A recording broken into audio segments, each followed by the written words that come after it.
we are going to use Visual Studio to create our plugin.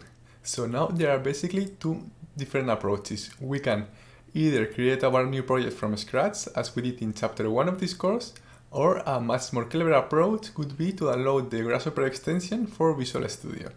So to do that, we have to come to Tools, then click on Extensions and Updates, and then we have to look for the Grasshopper extension in the online extensions for Visual Studio.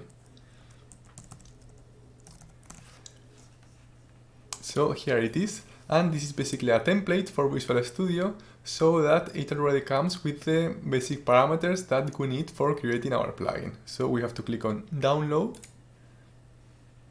and now we have to restart Visual Studio so that we can use this extension for our new projects. Okay, so I've just restarted Visual Studio. So now what we have to do is to come to File, New Project, and here if we go to Visual C#, we can see that we have a new option now, which is Rhinoceros. So here what we are going to do is to choose the Grasshopper add-on for C#.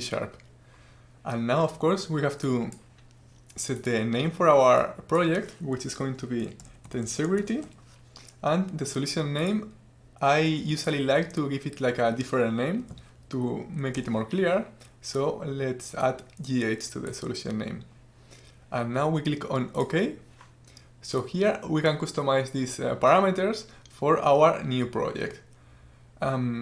So what we are going to do is to provide a sample code so that it's easier for us to understand which things we have to complete, let's say, in order to make our plugin to work.